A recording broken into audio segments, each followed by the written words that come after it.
بسم اللہ الرحمن الرحیم۔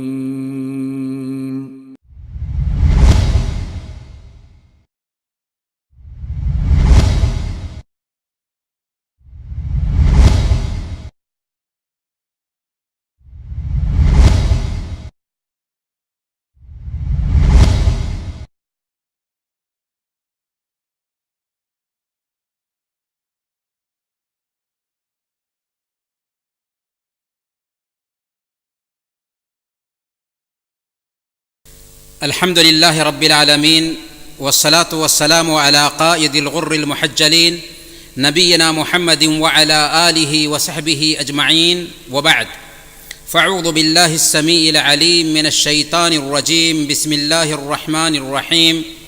وهو الذي جعل الليل والنهار خلفة لمن أراد أن يذكر أو أراد شكورا. محترم بھائیوں، بزرگوں اور پردہ نشین ماؤں اور بہنوں، السلام علیکم ورحمۃ اللہ وبرکاتہ۔ سب سے پہلے ہم اللہ رب العالمین کا شکر بجا لاتے ہیں، جس کی توفیق سے ہم اور آپ اس اجتماع میں شریک ہو سکے ہیں۔ پھر ہم آپ تمام تک اپنا نیک جذبہ پہنچانا چاہیں گے کہ ہمیں آپ سب سے اللہ کے لیے محبت ہے، اور اس محبت کے طفیل اللہ رب العالمین سے دعا کرتے ہیں کہ الہ العالمین تو ہم سب کے مسائل حل فرما دے، ہمارے آل و اولاد کی حفاظت فرما، اور ہم سب کو اپنے عرش کا سایہ نصیب فرما، جس دن تیرے سایہ کے علاوہ کوئی اور سایہ نہ ہوگا، آمین یا رب العالمین۔ محترم بھائیوں، آج کی اس مجلس میں ہماری گفتگو کا ٹاپک ہوگا وقت کی قدر کیجیے۔ اس ٹاپک پر آخر ہم بات کیوں کرنا چاہتے ہیں؟ تاکہ ہم جان سکیں کہ جن قوموں نے وقت سے فائدہ اٹھایا، اللہ نے ان کو ترقی دی، دنیا نے ان کا لوہا مانا، اور جن قوموں نے بھی وقت کی قدر نہیں کی، وقت کو برباد کیا، دنیا نے ان کو کچلا، ان کو پیسا، اور ان کو بری طریقے سے نابود کیا۔ جب ہم مسلمانوں کی تاریخ کو پڑھتے ہیں تو ہمیں پتہ چلتا ہے کہ جب ہم نے وقت کی قدر کی تھی تو دنیا پر ہم نے حکومت کی، دنیا نے ہمارا لوہا مانا، دنیا میں ہماری توتی بولتی تھی، لیکن جب ہم نے وقت کی قدر نہیں کی،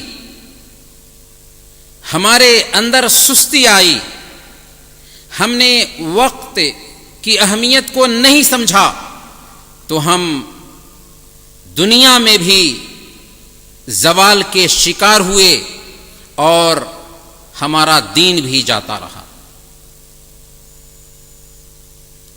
پھر وہ قومیں جن کے پاس دین نہیں تھا، جینے کا سلیقہ نہیں تھا، جو ڈارک ایج میں زندگی گزار رہے تھے، انہوں نے ہمارے علم سے استفادہ کیا، وقت کی اہمیت کو سمجھا، پھر انہوں نے اپنی تہذیب بنائی، انہوں نے دنیا کو اپنی مٹھی میں کیا، اور آج دنیا پر ان کی حکومت چل رہی ہے، محض اس بنیاد پر کہ انہوں نے وقت کی قدر پہچانی تھی۔ علامہ اقبال نے اسی کا رونا رویا تھا، گنوا دی ہم نے جو اسلاف سے میراث پائی تھی، ثریا سے زمیں پر آسمان نے ہم کو دے مارا، حکومت کا تو کیا رونا کہ وہ ایک عارضی شے تھی، نہیں دنیا کے آئینے مسلم سے کوئی چارہ، مگر وہ علم کے موتی کتابیں اپنے آبا کی، جو دیکھیں ان کو یورپ میں تو دل ہوتا ہے سپارہ۔ ضرورت ہے کہ آج ہم اپنی عظمت کو پہچانیں، ضرورت ہے کہ آج ہم وقت کی اہمیت کو سمجھیں، ضرورت ہے کہ آج ہم جانیں کہ وقت کے بغیر، وقت کی اہمیت کو سمجھے بغیر دنیا میں نہ کسی قوم نے ترقی کیا ہے اور نہ کر سکتی ہے۔ اس لیے وقت کو سمجھیں، اس سے فائدہ اٹھائیں۔ یہی مقصد ہے آج کے اس خطاب کا، اور یہی خلاصہ ہے ہماری تقریر کا۔ میرے بھائیوں، وقت کیا ہے؟ وقت بہت تیزی سے گزرتا ہے، اور جب گزرتا ہے تو پھر دوبارہ لوٹ کر نہیں آتا۔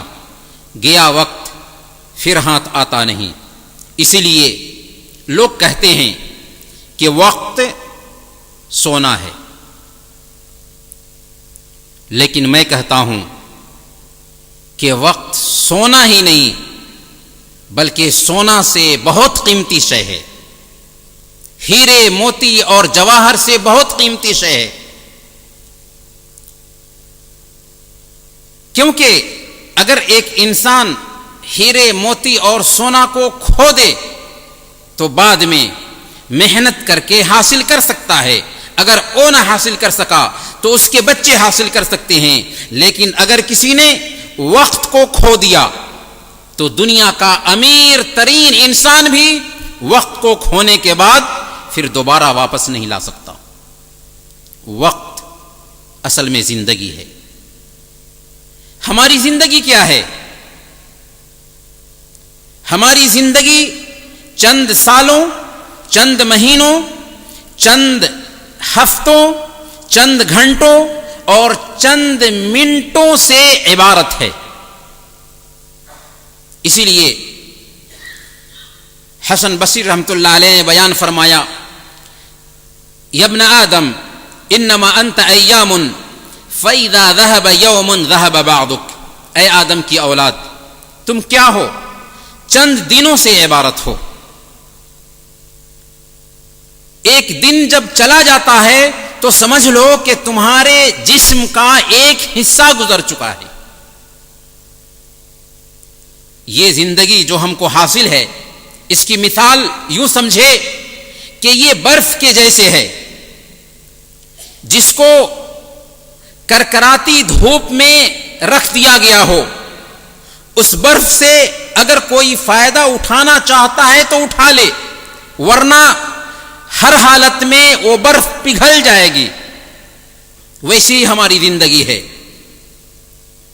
اسی لیے ہماری زندگی سے ہر دن کچھ نہ کچھ کم ہو رہا ہے۔ ہم ہر دن اپنی قبر سے قریب ہو رہے ہیں اور اپنی دنیا سے دور ہو رہے ہیں۔ اس زندگی میں اگر ہم نے کوئی نیکی کا کام کر لیا، ہر دن اگر اپنے لیے کوئی نیکی کا کام جمع کر لیا تو یہی نجات کا ذریعہ ہے۔ ابن مسعود رضی اللہ تعالیٰ عنہ بیان فرماتے ہیں، ما ندمت على شيء ندمی على يوم غربت شمسه نقص فيه اجلی ولم يزد فيه عملی۔ میں کسی چیز پر اتنا نادم نہیں ہوتا، اتنا شرمندہ نہیں ہوتا جتنا شرمندہ اس دن پر ہوتا ہوں جس کا سورج نکلا اور ڈوب گیا، لیکن اس دن میں میرے عمل میں اضافہ نہ ہو سکا۔ آج ہمارے کتنے دن ایسے ہی گزر جاتے ہیں لیکن ہمیں اس کی فکر نہیں ہوتی، بلکہ کتنوں کے دن تو گناہوں کے ساتھ گزرتے ہیں۔ جب بات یہ ٹھہری کہ ہماری زندگی سے ہر دن کچھ نہ کچھ کم ہو رہا ہے اور ہم اپنی قبر سے قریب ہو رہے ہیں، تو کیا یہ بات عقل میں آتی ہے کہ ایک انسان سال گزرنے کے بعد اپنا برتھ ڈے منائے یا اپنے بچوں کا برتھ ڈے بنائیں؟ ایسا کام کون کر سکتے ہیں؟ جن کے پاس عقل نہیں ہوگی۔ بھئی ایک سال گزر گیا تو آپ کی زندگی سے ایک سال کم ہوا ہے، تو آپ کو محاسبہ کرنا چاہیے کہ ہمارا یہ 1 سال کیسے کم ہوا، اس میں ہم نے کیا کیا اور کیا کھویا۔ آپ کے بچے کی زندگی سے 1 سال کم ہوا ہے تو آپ اس پہ خوشی منا رہے ہو، یہ ہے اسلامی سوچ، لیکن عقل کے کوروں کو سمجھ میں نہیں آتا۔ میرے بھائیوں، وقت 2 دھاری تلوار ہے۔ وقت اس تلوار کے جیسے ہے جس کے دونوں طرف دھار ہو، اگر آپ اس کو نہیں کاٹتے ہو تو وہ ضرور آپ کو کاٹ دے گی۔ اسی لیے امام شافعی رحمۃ اللہ علیہ نے بہت پتے کی بات کہی۔ انہوں نے کہا کہ میں نے صوفیہ کی صحبت اختیار کی تو سوائے 2 چیزوں کے میں نے ان سے کچھ بھی نہیں سیکھا۔ ان چیزوں میں سے پہلی چیز یہ تھی کہ الوقت کالسیف ان لم تقطعہ یقطعک، کہ وقت 2 دھاری تلوار کے جیسے ہے، اگر تم اسے نہیں کاٹتے ہو تو وہ ضرور تجھے کاٹ دے گا۔ وقت سے فائدہ اٹھاؤ گے تو تم کامیاب رہو گے، اگر فائدہ نہیں اٹھاتے ہو تو تجھے وہ برباد کر کے رکھ دے گا۔ دوسری بات انہوں نے کہا کہ میں نے یہ سیکھا کہ اگر تم اپنے نفس کو حق میں مشغول نہیں رکھو گے تو وہ باطل میں مشغول ہو ہی جائے گا۔ اس لیے ایک بندے مومن کو چاہیے کہ اسے جو وقت ملا ہے اس وقت کو خیر کے کام میں استعمال کرے۔ اگر وہ خیر کے کام میں استعمال نہیں کر رہا ہے تو عجیب طریقے سے وہ باطل کے پرچارک میں شامل ہو جائے گا۔ اس لیے اگر اللہ تعالیٰ نے ہمیں زندگی دی ہے تو اسے خیر کے کام میں استعمال کریں، اور اگر ہم وقت کو برباد کرتے ہیں، وقت کو ضائع کرتے ہیں، تو سمجھ لیجئے کہ ہم خودکشی کر رہے ہیں، ہم آتم ہتیا کر رہے ہیں، ہم سوسائڈ کر رہے ہیں۔ بس اتنا فرق ہے کہ ایک آدمی جب خودکشی کرتا ہے تو فوراً زندگی سے اپنے آپ کو محروم کر لیتا، لیکن جب ایک انسان وقت کو برباد کر رہا ہوتا ہے تو وہ محدود دنوں کے لیے تو زندہ ہوتا ہے، لیکن زندہ رہ کر بھی وہ مردہ ہوتا ہے۔ اور ایسا ممکن ہے کہ ایک انسان دنیا میں چل رہا ہو، دنیا کی ساری ضرورتیں پوری کر رہا ہو، ملکوں کا کوئی پردھان منتری ہو، چاند ستاروں پہ کمندے ڈال رہا ہو، لیکن زندہ رہ کر بھی مردہ ہو۔ اللہ نے فرمایا اومن کان میتا فاحییناہ، کیا تم ایسے لوگوں کو نہیں دیکھتے جو مردہ تھے، ہم نے ان کو زندگی عطا فرمائی۔ یہ کون سی زندگی ہے؟ یہ ایمان کی زندگی ہے، یہ قرآن کی زندگی ہے، یہ اسلام کی زندگی ہے، یہ نماز کی زندگی ہے، یہ عبادت کی زندگی ہے۔ یہ زندگی مل جاتی ہے تو ہم گویا کہ زندہ ہیں، اگر یہ زندگی نہ مل سکی تو ہم زندہ ہو کر بھی مردہ ہوتے ہیں۔ اسی لیے امام ابن قیم رحمۃ اللہ علیہ بیان فرماتے ہیں اضاعۃ الوقت اشد من الموت، وقت کا برباد کرنا موت سے زیادہ سخت ہے، موت سے زیادہ سخت ہے۔ پھر فرماتے ہیں فإن إضاعة الوقت يقطعك عن الله واليوم الآخر، کیوں موت سے زیادہ سخت ہے وقت کو برباد کرنا؟ اس لیے کہ اگر تم وقت کو برباد کرتے ہو تو یہ وقت تمہیں اللہ اور آخرت کے دن سے کاٹ دیتا ہے، لیکن اگر تمہیں موت آ جاتی ہے تو تم دنیا اور دنیا والوں سے کٹ جاتے ہو۔ زیادہ گھاٹے کا سودا کون ہے؟ وقت کا برباد کرنا۔ میرے بھائیوں، ہمارا دین نہایت ہی پیارا دین ہے۔ اس دین نے ہمیں جگہ جگہ پر وقت کی عظمت سکھائی ہے، وقت کا مقام اور مرتبہ سکھایا ہے۔ اپنے قرآن کو پڑھو، اللہ رب العالمین بیان فرماتا ہے ان فی خلق السماوات والارض واختلاف اللیل والنہار لآیات لأولی الالباب، زمین اور آسمان کی پیدائش اور دن اور رات کی باری باری آمد میں عقل رکھنے والوں کے لیے نشانیاں ہیں۔ آسمان اور زمین کی پیدائش الٹپ نہیں، دن کا آنا اور رات کا جانا اور رات کا آنا اور دن کا جانا یہ الٹپ نہیں، بلکہ اس کے اندر عقل رکھنے والوں کے لیے نشانیاں ہیں، اللہ تعالیٰ کے وجود کی نشانیاں ہیں۔ اللہ تعالیٰ سورہ الفرقان آیت نمبر 62 میں بیان فرماتا ہے وَهُوَ الَّذِي جَعَلَ اللَّيْلَ وَالنَّهَارَ خِلْفَةً لِمَنْ أَرَادَ أَنْ يَذَّكَّرَ أَوْ أَرَادَ شَكُورًا، وہی وہ ذات ہے جس نے رات اور دن کو ایک دوسرے کا جانشین بنایا، ہر اس شخص کے لیے جو سبق لینا چاہے یا جو شکریہ ادا کرنا چاہے۔ گویا کہ رات آتی ہے، دن جاتا ہے، دن آتا ہے اور رات جاتی ہے، اس میں سبق لینے والوں کے لیے سبق ہے، پیغام ہے، عبرت ہے۔ اور اللہ رب العالمین نے اپنی کتاب میں مختلف جگہوں پر وقت کے مختلف اجزاء کی قسم کھائی ہے۔ کبھی اللہ تعالیٰ رات کی قسم کھاتا ہے، کبھی اللہ تعالیٰ دن کی قسم کھاتا ہے، کبھی اللہ تعالیٰ چاشت کے وقت کی قسم کھاتا ہے، کبھی اللہ تعالیٰ فجر کے وقت کی قسم کھاتا ہے، کبھی اللہ تعالیٰ زمانے کی قسم کھاتا ہے۔ یاد رکھیں، اللہ تعالیٰ کے لیے جائز ہے کہ وہ دنیا میں کسی بھی مخلوق کی قسم کھائے، لیکن اللہ کے علاوہ کسی مخلوق کے لیے جائز نہیں کہ اللہ کے علاوہ کسی اور کی قسم کھائے۔ جان کی قسم، باپ کی قسم، ماں کی قسم، بیٹے کی قسم حرام ہے، جائز نہیں ہے۔ اللہ کے نبی صلی اللہ علیہ وسلم نے بیان فرمایا لا تحلفوا بآبائکم فمن کان حالفا فلیحلف باللہ او لیصمت، اپنے باپوں کی قسم مت کھاؤ، اگر کوئی قسم کھانا چاہتا ہے تو اللہ کی قسم کھائے ورنہ خاموش رہے۔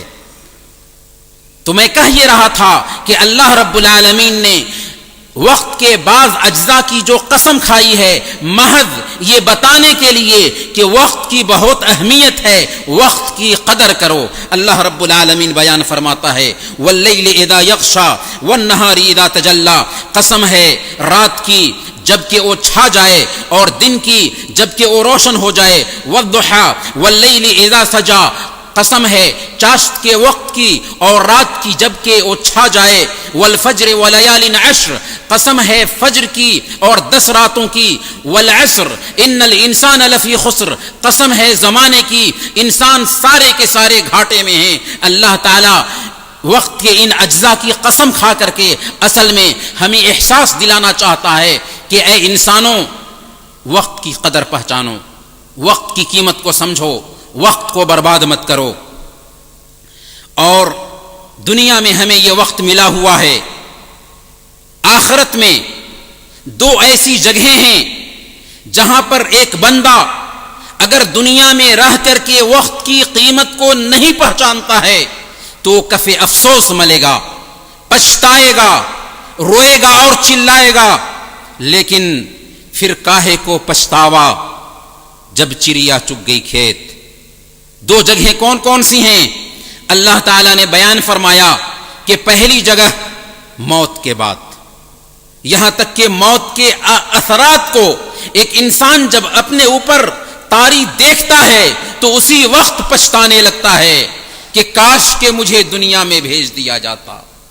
اللہ فرماتا ہے سورہ المؤمنون آیت نمبر 99 اور 100 حتی اذا جاء احدهم الموت قال رب ارجعونی لعلی اعمل صالحا فیما ترکت، جب ایک انسان کو موت آتی ہے تو وہ کہتا ہے رب ارجعونی لعلی اعمل صالحا فیما ترکت، اے اللہ ہمیں دوبارہ زندگی دے دے، اے اللہ ہمیں دنیا میں دوبارہ لوٹا دے، میں جو کچھ بھی چھوڑ کر آیا ہوں میں نیک عمل کرنے لگ جاؤں گا، ویسا نہیں رہوں گا جیسا میں دنیا میں تھا، جیسے میں تیرے حکموں کو پامال کر رہا تھا، بلکہ تیرا میں فرمانبردار بن جاؤں گا۔ اے اللہ میں تیرے طریقے کے مطابق زندگی گزارنے لگ جاؤں گا۔ کب احساس ہوا؟ جبکہ موت آئی۔ موت آنے سے پہلے احساس نہیں ہوتا ہے۔ میرے بھائیوں، اللہ تعالیٰ نے نافرمانوں کی یہ صفت بیان کی اور اللہ نے سوال آؤٹ کر دیا، ہر ایک کی زندگی میں وہ وقت آنے والا ہے۔ اللہ نے ہمیں زندگی دی ہے، ابھی موت نہیں آئی ہے، ہمیں سوچنا چاہیے کیا پتا کہ ہم یہاں سے نکلے اور موت آ جائے، پھر تمنا کریں رب ارجعونی، اے اللہ ہمیں لوٹا دے۔ کیا پتا کہ ہم آفس سے نکلیں موت آ جائے، پھر تمنا کریں کہ رب ارجعونی۔ کیا پتا کہ ہم اپنے گھر سے نکلیں موت آ جائے، کیا پتا کہ ہم اپنے گھر میں ہوں موج مستی میں لگے ہوں موت آ جائے، اور تمنا کریں کہ رب ارجعونی۔ ابھی وقت ہے، ابھی وقت ہے، ہمیں اپنا محاسبہ کرنا چاہیے۔ حسن بصری رحمۃ اللہ علیہ کے پاس جنازہ ان کے پاس سے گزرتا ہے تو لوگوں سے خطاب کرتے ہوئے کہتے ہیں کہ دیکھو یہ میت جس کو لے جایا جا رہا ہے، اگر اس کو دوبارہ موقع مل جائے تو کیا وہ نیک عمل کرے گا یا نہیں کرے گا؟ لوگوں نے کہا کہ ہاں ضرور، بالکل، وہ تو سدھر جائے گا۔ حسن بصری رحمۃ اللہ علیہ نے کہا فَإِن لَمْ يَكُنْ هُوَ فَكُنْ أَنْتَ، اگر اس کو اب موت کے بعد موقع نہیں ملنے والا ہے تو کم سے کم تمہیں تو موت آنی ہے نا، تمہیں تو ابھی موت نہیں آئی ہے، تم تو کم سے کم اس کی جیسے بن جاؤ۔ تو اصل میں وہی احساس ہونا چاہیے کہ اللہ تعالی کے پاس جب ہم پہنچیں اور موت کو دیکھ لیں تو ہم پچھتائیں کہ کاش کے دوبارہ زندگی مل جاتی۔ اللہ نے ہم کو زندگی ملی ہے، اس لیے ہمیں موت سے پہلے نیک عمل کرنے کی طرف دھیان دینا ہے۔ اللہ تعالیٰ نے یہ پہلی جگہ بیان کی جہاں پر ایک انسان جب موت کو دیکھے گا تو پچھتائے گا کہ کاش کہ مجھے دوبارہ زندگی ملی ہوتی۔ دوسری جگہ جہاں پر ایک بندہ تمنا کرے گا، خواہش کرے گا کہ کاش کہ مجھے دوبارہ زندگی مل جاتی، اللہ تعالیٰ نے بیان فرمایا کہ یہ جنت اور جہنم کے فیصلے کے بعد ہوگا۔ جب جنتی جنت میں چلے جائیں گے اور جہنمی جہنم میں چلے جائیں گے تو جہنمی جہنم میں تمنا کریں گے کہ کاش کہ مجھے جہنم سے نکال دیا جاتا۔ اللہ تعالیٰ نے سورہ فاطر میں بیان فرمایا، آیت نمبر 37، وَهُمْ يَسْتَرِخُونَ فِيهَا رَبَّنَا أَخْرِجْنَا نَعْمَلْ صَالِحًا غَيْرَ الَّذِي كُنَّا نَعْمَلْ۔ وہ جہنم میں چلائیں گے، چیخیں گے، تمنا کریں گے کہ اے ہمارے رب ہمیں جہنم سے نکال دے، ہم بدل جائیں گے، ہم جیسے عمل کرتے تھے ویسے نہیں رہیں گے، بلکہ ہماری زندگی چینج ہو جائے گی، نیک عمل کرنے لگ جائیں گے۔ لیکن کیا ان کو موقع ملے گا؟ اللہ فرمائے گا اولم نعمرکم ما یتذکر فیہ من تذکر وجاءکم النذیر، کیا ہم نے تمہیں اتنی عمر نہیں دی تھی جس کے اندر سوچنے والا سوچ سکتا تھا، سبق لینے والا سبق لے سکتا تھا، حالانکہ تمہارے پاس ڈرانے والا بھی آیا تھا۔ کتنی زندگی اللہ نے دی، سوال آؤٹ کر دیا تیاری کے لیے، پھر بھی نہیں سدھرے۔ اسی لیے اللہ تعالیٰ فرمائے گا کہ کیا اتنی زندگی تمہارے لیے کافی نہیں تھی کہ اس میں سوچ سکو، فیصلہ لے سکو، کیا صحیح ہے اور غلط ہے اس کے بیچ میں تمیز کر سکو؟ اور تمہارے سر کے بال بھی سفید ہو گئے تھے، وجاءکم النذیر، اللہ کے بندے آئے تھے جنہوں نے تمہارے سامنے میں اللہ کا پیغام رکھا تھا۔ اللہ کے بندے نے کہا کہ نماز پڑھو، لیکن تو نے کہا کہ دیکھا جائے گا۔ اللہ کے بندے نے کہا کہ دین سیکھو، لیکن تو نے کہا کہ انشاءاللہ کوشش کریں گے۔ اللہ کے بندے نے کہا کہ اپنے آپ کو سنوار لو، لیکن تم نے اس کی بات کی طرف دھیان نہیں دیا۔ اب موقع جاتا رہا۔ اسی لیے صحیح بخاری کی روایت کے مطابق اللہ کے نبی صلی اللہ علیہ وسلم بیان فرماتے ہیں، اعذر اللہ الی امرئ اخر اجلہ حتی بلغہ الی 60 سنہ۔ اللہ تعالی نے اس آدمی کے عذر کو ختم کر دیا ہے جس کو اللہ تعالی نے مہلت دی یہاں تک کہ وہ 60 سال کا ہو چکا۔ 60 سال کے ہو گئے، اب اللہ تعالیٰ کے ہاں کوئی عذر نہیں چلتا، اب نہیں تو کب؟ اب نہیں ہم اپنے آپ کو سنبھالیں گے تو کب سنبھالیں گے؟ لیکن 60 سال تک انتظار، کیا موت کرے گی؟ کیا پتا کہ ابھی موت آ جائے؟ اس لیے ایک بندے مومن کو چاہیے کہ وہ اپنے بارے میں سوچے، غور کرے۔ احادیث کو بھی آپ پڑھیں گے تو مختلف انداز میں ہمارے آقا محمد رسول اللہ صلی اللہ علیہ وسلم نے ہمیں وقت کی اہمیت سمجھانے کی کوشش کی۔ چنانچہ سنن ترمذی کی روایت ہے، اللہ کے نبی صلی اللہ علیہ وسلم ارشاد فرماتے ہیں، من حسن اسلام المرء ترکہ ما لا یعنیہ، ایک آدمی کے اسلام کی اچھائی میں سے ہے کہ وہ بیکار چیزوں کو ترک کر دے، بیکار چیزوں میں نہ الجھے۔ یہ اسلام کی اچھائی میں سے ہے کہ ایک انسان بیکار کاموں میں نہ لگے۔ ایک مومن کا وقت بہت قیمتی ہوتا ہے، اس کے پاس بیکار کاموں کے لیے فرصت نہیں ہوتی، اور یہ اللہ کی توفیق کی بات ہے کہ اللہ تعالی ہمیں خیر کے کاموں میں لگا دے، بیکار کاموں سے بچا لے۔ اللہ تعالی کی توفیق جن لوگوں سے چھن جاتی ہے وہ بیکار کاموں میں پڑے رہتے ہیں۔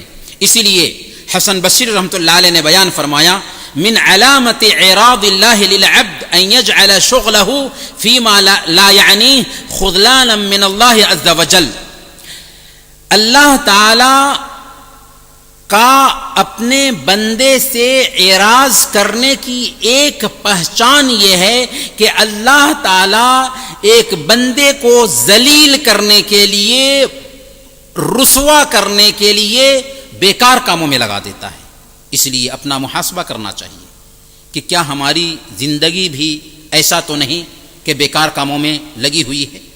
کیا ہمارے وقت کا ایک اچھا خاصا حصہ بیکار کاموں میں گزر رہا ہے؟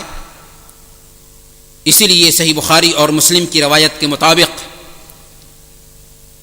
اللہ کے نبی صلی اللہ علیہ وسلم نے بیان فرمایا، نعمتان مغبون فیہما کثیر من الناس، الصحۃ والفراغ، دو نعمتیں ایسی ہیں جس کے حوالے سے اکثر لوگ گھاٹے میں ہوتے ہیں، ٹوٹے میں ہوتے ہیں، خسارے میں ہوتے ہیں۔ وہ دو نعمتیں کیا ہیں؟ ایک صحت ہے اور دوسری فرصت ہے۔ اللہ نے ہمیں صحت دی، بہت سارے لوگ ہیں اس صحت سے محروم ہیں۔ آپ جائیں ہاسپٹل میں دیکھیں، ارب پتی ہیں، اللہ نے ان کو ہر طرح کی نعمتوں میں رکھا تھا، لیکن صحت گری ہوئی ہے۔ او تمنا کرتے ہیں کہ موت آ جائے، لیکن موت بھی نہیں آ رہی ہے۔ کیا حالت ہے ان کی دیکھیے۔ اللہ نے ہماری صحت صحیح رکھی ہے، اس لیے بیماری کے آنے سے پہلے صحت کو غنیمت سمجھنا چاہیے، اور مشغولیت کے آنے سے پہلے فرصت کو غنیمت سمجھنا چاہیے۔ اللہ نے اگر ہم کو فرصت دی ہے تو اس سے فائدہ اٹھا لیں، کیا خبر کہ پھر فرصت نہ ملے۔ اسی لیے مستدرک حاکم کی روایت ہے، حضرت ابن عباس رضی اللہ تعالیٰ عنہ بیان فرماتے ہیں کہ اللہ کے نبی صلی اللہ علیہ وسلم نے ایک آدمی کو نصیحت کرتے ہوئے فرمایا تھا، اغتنم خمسا قبل خمس، 5 چیزوں کو 5 چیزوں سے پہلے غنیمت سمجھو۔ شبابک قبل حرمک، جوانی کو بڑھاپے سے پہلے غنیمت سمجھو۔ وصحتک قبل سقمک، بیماری سے پہلے تندرستی کو غنیمت سمجھو۔ وغناک قبل فقرک، اور بے نیازی کو مالداری سے، اور بے نیازی کو فقر و فاقہ سے پہلے غنیمت سمجھو۔ وفراغک قبل شغلک، اور مشغولیت سے پہلے فرصت کو غنیمت سمجھو۔ وحیاتک قبل موتک، اور موت سے پہلے زندگی کو غنیمت سمجھو۔ غنیمت ہے صحت علالت سے پہلے، فراغت مشاغل کی کثرت سے پہلے، جوانی بڑھاپے کی زحمت سے پہلے، اقامت مسافر کی رحلت سے پہلے، فقیری سے پہلے۔ غنیمت ہے دولت، جو کرنا ہے کر لو، تھوڑی ہے مہلت۔ اس لیے ایک بندے مومن کو چاہیے کہ وہ اپنی جوانی کو غنیمت سمجھے، اپنی فرصت کو غنیمت سمجھے، اپنی صحت کو غنیمت سمجھے، اپنی بے نیازی کو مالداری کو غنیمت سمجھے، اور اپنی زندگی کو غنیمت سمجھے۔ کیوں؟ اس لیے کہ سوال آؤٹ کر دیا گیا ہے.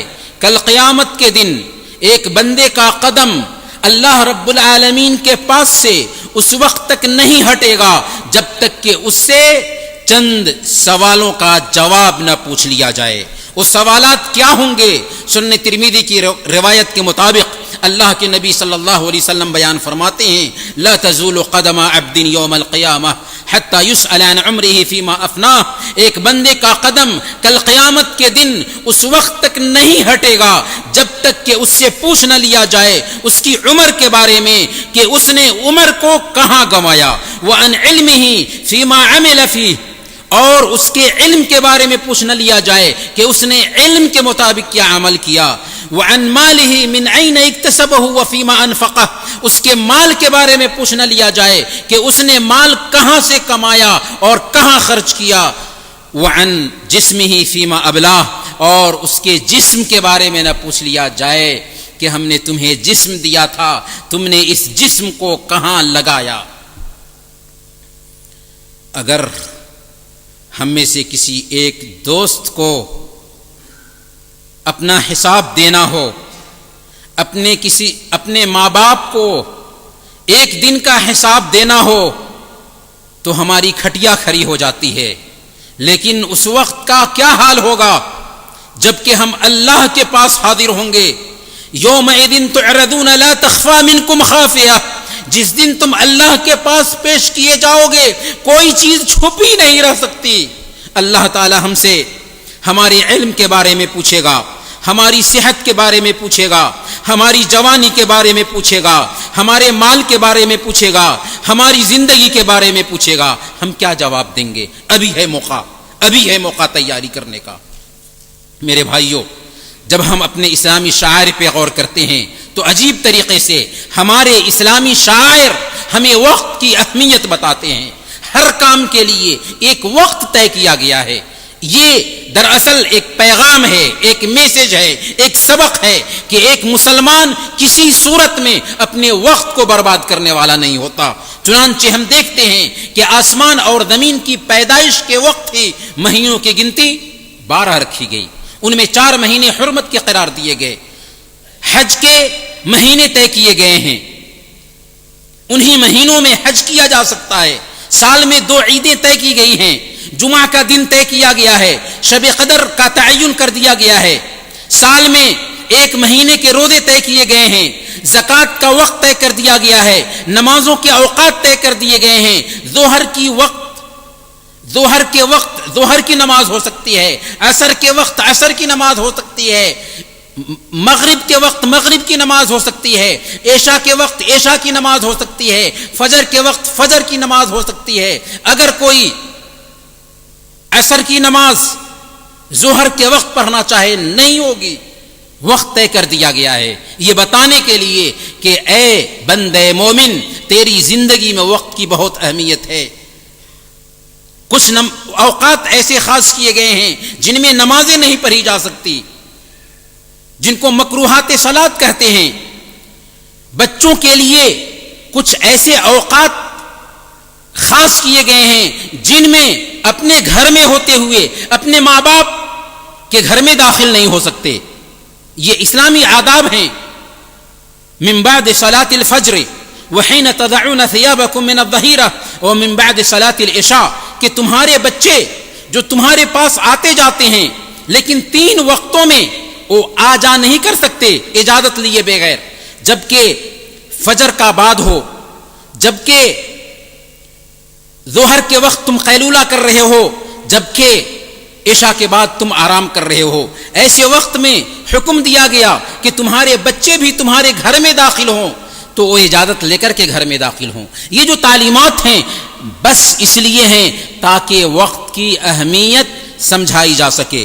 دعا کی قبولیت کے لیے خاص اوقات طے کیے گئے ہیں، صبح و شام کے اذکار کے لیے خاص اوقات طے کیے گئے ہیں کہ صبح و شام کے جو اذکار ہیں ان اذکار کو انہی کے وقتوں میں اہتمام کرنا ہے.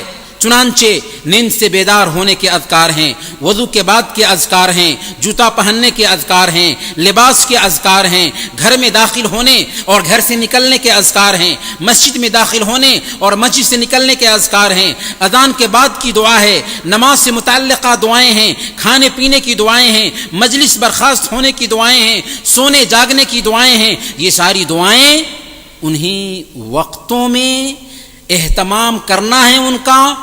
دراصل یہ اس بات کا پیغام ہے کہ ایک مسلمان کو چاہیے کہ اپنے وقت کے بارے میں سنجیدہ بنے۔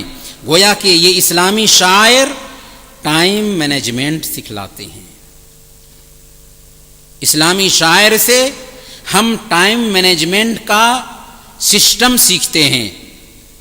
میرے بھائیوں، ہمیں وقت کی اہمیت تب تک سمجھ میں نہیں آئے گی جب تک کہ ہم آئیڈیل لوگوں کی زندگی میں جھانک کر نہ دیکھیں، اپنے اسوا اور قدوہ کو نہ دیکھیں۔ حسن بصری رحمۃ اللہ علیہ نے بیان فرمایا کہ میں نے ایسے لوگوں کو پایا ہے، اپنے زمانے کے لوگوں کو خطاب کر رہے تھے، میں نے ایسے لوگوں کو پایا ہے کہ تمہاری نظر میں درہم و دینار کی جتنی اہمیت ہے اس سے کہیں زیادہ ان کی نظر میں وقت کی اہمیت ہوا کرتی تھی۔ چنانچہ امام بخاری رحمۃ اللہ علیہ کو دیکھیے، جنہوں نے حدیث کی سب سے صحیح حدیث صحیح بخاری لکھی، ان کے بارے میں آپ پڑھیے، انہوں نے عالم اسلام کی خاک چھان ڈالی صرف اللہ کے نبی صلی اللہ علیہ وسلم کی احادیث کو جمع کرنے کے لیے۔ ان کے سیرت نگاروں نے لکھا کہ ان کا معمول تھا کہ رات میں وہ جگتے تھے 18 اور 20 مرتبہ، چراغ جلاتے تھے، کچھ لکھتے تھے، پھر سو جاتے تھے، پھر جگتے تھے، چراغ جلاتے تھے، لکھتے تھے، پھر سو جاتے تھے۔ امام مسلم رحمۃ اللہ علیہ، جنہوں نے حدیث کی صحیح کتاب لکھی صحیح مسلم، ان سے ایک مرتبہ ایک حدیث کے بارے میں پوچھا گیا، اس کے بارے میں ان کے پاس معلومات نہیں تھی، گھر گئے، حدیث تلاشنا شروع کر دیا، گھر والوں نے کھجور کی ایک ٹوکری لا کر کے سامنے میں رکھ دیا، مشغول تھے حدیث کھوجنے میں۔ محویت کا یہ عالم تھا کہ کھجور سے لیتے تھے، منہ میں ڈالتے تھے، حدیث کھوجتے تھے، کھجور سے لیتے تھے، منہ میں ڈالتے تھے، حدیث کھوجتے تھے، انہیں احساس نہیں ہوا، حدیث کی کھوج میں لگے رہے یہاں تک کہ فجر کا وقت ہو گیا، لیکن محویت کے عالم میں اتنی کھجوریں کھا لی تھیں کہ یہی ان کی موت کا سبب بنا۔ اور علماء ان کو شہید علم کہتے ہیں، شہید علم۔ امام مسلم رحمۃ اللہ علیہ، امام ابن تیمیہ رحمۃ اللہ علیہ جو 8ویں صدی ہجری کے عالم ہیں، ان کی بہت ساری کتابیں ہیں، صرف ان کے فتاوی کا مجموعہ 37 جلدوں پر مشتمل ہے۔ کتنی جلدوں پر؟ 37 جلدوں پر مشتمل ہے۔ انہوں نے اس فتاوی کے اکثر حصے کو جیل میں بند ہو کر کے لکھا تھا۔ ان کے بارے میں ان کے شاگرد امام ابن قیم رحمۃ اللہ علیہ بیان فرماتے ہیں کہ امام ابن تیمیہ رحمۃ اللہ علیہ ایک دن میں جتنے صفحات لکھتے تھے اتنے صفحات ایک ٹائپ رائٹر ایک ہفتے میں بھی نہیں لکھ سکتا ہے۔ کیسے برکت حاصل ہوئی تھی ان کو۔ ان کی وفات کے بعد انہوں نے جو کچھ لکھا تھا، ان کی کتابوں کے حوالے سے کہا جاتا ہے کہ ان کی زندگی کا اگر دن نکالا جائے اور ہر دن پر 50 صفحہ تقسیم کیا جائے پھر بھی کتابیں بھاری پڑ جائیں گے۔ کتنا لکھا انہوں نے ہم سمجھ سکتے ہیں، لیکن اس کے باوجود عبادت میں کیسے تھے۔ امام ابن قیم رحمۃ اللہ علیہ جو ان کے شاگرد ہیں خود کہتے ہیں کہ ان کا معمول تھا کہ فجر کے بعد سے سورج طلوع ہونے تک مسجد میں بیٹھتے تھے، اور عشاء کی نماز سے پہلے کسی صورت میں مسجد سے نہیں نکلتے تھے. انہوں نے ایک دن کہا تھا کہ هذه غدوتی لو لم اتغدى الغداء سقطت قوتی، کہ یہ میرا کھانا ہے، اگر میں یہ کھانا نہ لوں تو میری طاقت جاتی رہے گی. یہ روحانی کھانا ہے. ایسے تھے ہمارے اسلاف، وقت کی اہمیت سمجھنے والے، وقت کی قدر پہچاننے والے. امام ابن قیم رحمۃ اللہ علیہ جو خود ان کے شاگرد ہیں، انہوں نے بہت ساری کتابیں لکھی. ایک کتاب زاد المعاد ہے، 4 جلدوں پر مشتمل ہے. زاد المعاد سیرت کی کتاب ہے جس کے اندر فقہی مسائل بھی بیان کیا ہے. انہوں نے سیرت سے مستفاد ہونے والے فقہی مسائل، اس کتاب کو انہوں نے سفر کی حالت میں لکھا تھا، بغیر کسی حوالے کے سفر کی حالت میں لکھا تھا. کیسا علم تھا ان کا، کیسے وہ سفر کو بھی کام میں لاتے تھے. علامہ سرخسی جو حنفی مسلک کے بہت بڑے فقیہ ہیں، انہوں نے ایک کتاب لکھی المبسوط. یہ کتاب معتبر کتاب مانی جاتی ہے. اس کتاب کو انہوں نے جیل کی کال کوٹری میں بند ہو کر کے لکھا تھا. ابن عقیل رحمۃ اللہ علیہ جو حنبلی مسلک کے امام سمجھے جاتے ہیں، انہوں نے ایک کتاب لکھی تھی الفنون، وہ 800 جلدوں پر مشتمل تھی، 800 مجلدات پر مشتمل تھی. صرف مردوں کی بات نہیں ہے بلکہ عورتیں بھی، یہ اسلام کی ہسٹری ہے میرے بھائیوں. عورتیں بھی اسلامی تاریخ میں بہت ساری عالمات، فاضلات، فقیہات اور محدثات پیدا ہوئیں. اگر آپ جاننا چاہیں، ہم اپنی بہنوں سے کہنا چاہیں گے کہ اگر وہ عورتوں کے کارناموں کو جاننا چاہتی ہیں تو مولانا اسحاق بھٹی صاحب کی ایک کتاب ہے اسلام کی بیٹیاں، ان کا مطالعہ کیا جائے. میرے کہنے کا مطلب یہ ہے کہ یہ تھے ہمارے اسلاف، یہ تھے ہمارے آئیڈیل جنہوں نے وقت کی قدر پہچانی تھی. لیکن آج ہم کیا ہیں؟ تھے وہ آبا تمہارے مگر تم کیا ہو، ہاتھ پر ہاتھ دھرے منتظر فردا ہو. آج ہمارا وقت عجیب طریقے سے بیکار کاموں میں ضائع ہوتا ہے، برباد ہوتا ہے. وہ کون کون سے کام ہیں جن میں ہم اپنے وقتوں کو برباد کرتے ہیں؟ بنیادی طور پر چند کام ہیں. سب سے پہلے نمبر پر آج ہمارا وقت سوشل میڈیا میں سب سے زیادہ برباد ہو رہا ہے. سوشل میڈیا کا استعمال ہم عجیب طریقے سے دیوانگی سے کر رہے ہوتے ہیں. فیس بک ہے، واٹس ایپ ہے، ویڈیو گیمز ہیں، موبائل فون کا غلط استعمال ہے. اس کی وجہ سے ہو یہ رہا ہے کہ ہم اپنے اپنوں سے دور اور غیروں سے قریب ہو رہے ہیں. ایک گھر میں ماں باپ ہیں لیکن ان کو کوئی پوچھنے والا نہیں ہے، لیکن بچے ہیں کہ دور کے دوستوں سے رشتہ داریاں نبھا رہے ہیں اور چاٹنگ میں لگے ہوئے ہیں. یہ کون سا اخلاق ہے؟ سوشل میڈیا نے ہمیں وقت کو برباد کرنا سکھایا ہے. اس کی وجہ سے ہماری صلاحیت میں اضمحلال آ رہا ہے، صلاحیت کا فقدان ہو رہا ہے.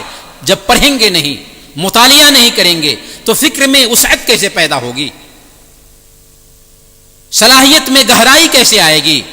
اس لیے ضرورت ہے کہ سوشل میڈیا پر لگام لگایا جائے. میں یہ نہیں کہتا کہ ہم سوشل میڈیا کا استعمال چھوڑ دیں، بلکہ سوشل میڈیا آج نعمت ہے، اس کا استعمال ہونا چاہیے. دین سیکھنے کے لیے اس کا استعمال کیجیے، دعوت کے کام کے لیے اس کا استعمال کیجیے. آج ہمارے پاس چانسز ہیں. اگر ہم لکھ سکتے ہیں تو لکھیں سوشل میڈیا پر. اگر ہم لکھ نہیں سکتے ہیں تو ایسے دعات ہیں جو لکھتے ہیں، جو بات کر رہے ہیں، ان کے ویڈیوز کو شیئر کریں، اس پہ اچھا کامنٹ کریں، ان کو دوسروں تک پھیلائیں. یہ کام ہے کرنے کا. سوشل میڈیا کا صحیح استعمال کریں، خیر کے کام میں سوشل میڈیا کا استعمال کریں. یہ ہے آج کرنے کا کام. بلکہ سب سے اہم کام یہی ہے کہ سوشل میڈیا کا استعمال کر کے اپنے وقت کا صحیح استعمال کر سکتے ہیں. اسی طریقے سے آج ہمارا جو وقت برباد ہوتا ہے، دنیا کی چاہت اور موت کو بھولنے کی وجہ سے بھی ہمارا وقت برباد ہوتا ہے. اللہ نے فرمایا الہاکم التکاثر حتی زرتم المقابر، تمہیں دنیا کی چاہت نے غافل رکھا یہاں تک کہ موت کو گلے لگا لیے، قبر کی زیارت کر بیٹھے. جی ہاں، یہی حالت ہے ہماری. موت کو بھول کر کے دنیا میں لگے ہوئے ہیں، جائز اور ناجائز کی پرواہ کیے بغیر دنیا میں لگے ہوئے ہیں. ایک انسان جب موت کو یاد کرتا ہے تو وہ بیکار نہیں ہوتا، اپنی زندگی کے مقصد کو سمجھتا ہے. اس لیے سنن ترمذی کی روایت کے مطابق اللہ کے نبی صلی اللہ علیہ وسلم نے بیان فرمایا، اکثروا ذکر ہاذم اللذات، لذتوں کو ختم کر دینے والی چیز موت کو کثرت سے یاد کرو. جب ہم موت کو یاد کریں گے تو ہم اپنے مقصد کو سمجھیں گے، اپنی زندگی کے مقصد کو دھیان میں رکھیں گے اور اسے سامنے میں رکھ کر کے اسے بنانے کی کوشش کریں گے. تیسری چیز جو ہمارے وقت کو برباد کرنے کا سبب بنتی ہے وہ ہے بری صحبت. کبھی کبھی ہم اچھے ہوتے ہیں لیکن صحبت غلط ملی، وقت کو برباد کرنے والے لوگوں کے ساتھ ہم اٹھتے بیٹھتے ہیں، ہم بھی وقت کو برباد کرنے لگ جاتے ہیں. اس لیے صحبت پہ دھیان دینا چاہیے. اگر ہماری صحبت ایسے لوگوں کے ساتھ ہے جو وقت کی قدر کرنا جانتے ہیں تو ہم بھی وقت کی قدر کریں گے. اللہ کے نبی صلی اللہ علیہ وسلم نے بیان فرمایا، المرء علی دین خلیلہ فلینظر احدکم من یخالل. ایک آدمی اپنے دوست کے طریقے پر ہوتا ہے، اس لیے اسے غور کر کے دیکھنا چاہیے کہ کس سے دوستی کر رہا ہے. دوستی اچھی ہوگی تو اس کا اثر ہم قبول کریں گے، دوستی بری ہوگی تو ہم بھی برے ہوں گے. ٹال مٹول بھی وقت کے برباد کرنے میں اہم کردار ادا کرتا ہے. اگر ہمیں دین کے حوالے سے کچھ نصیحت کی جائے تو ہم کہتے ہیں کہ دیکھیں گے، توبہ کر لیں گے، وقت بہت باقی ہے، ہمارے لیے دعا کیجئے. دنیا کے حوالے سے ہمیں نصیحت کی جائے تو ہم کہتے ہیں کل کر لیں گے، ابھی وقت باقی ہے. نہیں میرے بھائیوں، ٹال مٹول ایک مومن کی شان نہیں ہے. آج کا کام آج ہی کرنا ہے، کل نہیں. کل نہ کر، کل کا کوئی بھروسہ نہیں، کل کو کس نے دیکھا ہے. اس لیے عمر فاروق رضی اللہ تعالیٰ عنہ نے بیان فرمایا کہ من القوت الا تؤخر عمل اليوم الى غد. طاقت کی پہچان یہ ہے کہ تم آج کا کام کل پر مؤخر مت کرو، کل پر مت ڈالو. اور ہمارا دین نیکی کے کام میں سبقت کی تعلیم دیتا ہے. فاستبقوا الخیرات، خیر کے کام میں سبقت کرو. وفی ذلک فلیتنافس المتنافسون، اس کام میں، خیر کے کام میں مقابلہ کرنے والوں کو مقابلہ کرنا چاہیے. ہمارے رب نے کہا وسارعوا الی مغفرۃ من ربکم وجنۃ عرضها السماوات والارض. اپنے رب کی مغفرت اور اس جنت کی طرف دوڑو جس کی وسعت آسمان اور زمین کے برابر ہے. اس لیے ایک بندے مومن کو ٹال مٹول نہیں کرنا چاہیے. آج کا کام آج ہی کریں گے، کل پہ نہیں ڈال سکتے. میرے بھائیوں، ہم اپنے دائرہ میں رہ کر کے وقت سے کیسے فائدہ اٹھا سکتے ہیں، یہ اہم سوال ہے. ہم اپنے دائرہ میں رہ کر کے وقت سے کیسے فائدہ اٹھائیں؟ تو سب سے پہلے نمبر پر ہمیں چاہیے کہ علم سیکھنے کے لیے وقت نکالیں. علم سیکھنے کے لیے،